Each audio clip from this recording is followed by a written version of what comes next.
a book which was composed by certain other scholars related to the munadarats, or the debates that occurred between Ibn Hazm al-Zahiri, the literary scholar from Andalus, and Imam al-Baji. Ibn Hazm was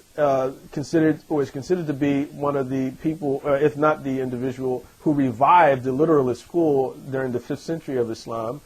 in Andalus. When he did arise, and he started to spread the literalist methodology and form of legal thought amongst the peoples and the masses, he was a very captivating individual. And he was very intelligent, very smart, but also a very harsh type of individual who was very difficult to get along with. Generally speaking, he was very critical, hypercritical of the scholars of his time. He was accustomed to calling people names, to the extent that one of the scholars said of Ibn Hazm that the sword of Hajjaj ibn Yusuf and the tongue of Ibn Hazm were blood brothers. And so Ibn Hazm started to become very famous in Andalus, and many people started to listen to him, and the scholars themselves were very somewhat timid about really challenging and coming out to debate directly with Ibn Hazm al-Zahiri. But Imam al-Baji himself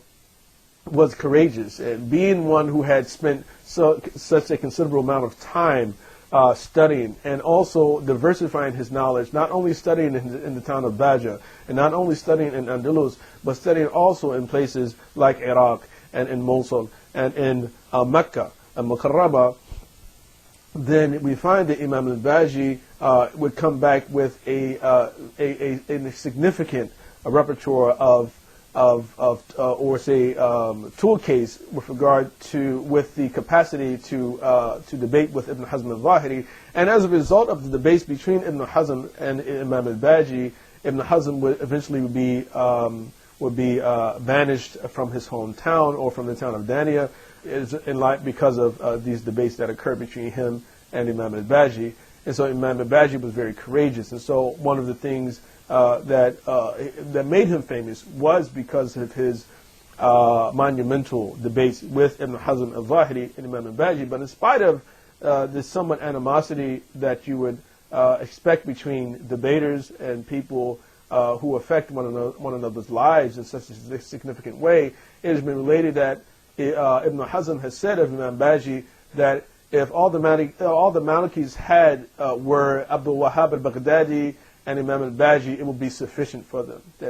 That's enough, to know the greatness and the honor of the Maliki school and the Malikis themselves, just by the fact that we have scholars such as Imam al-Baji and Abdul Wahhab al-Baghdadi, one of the Iraqi Maliki scholars.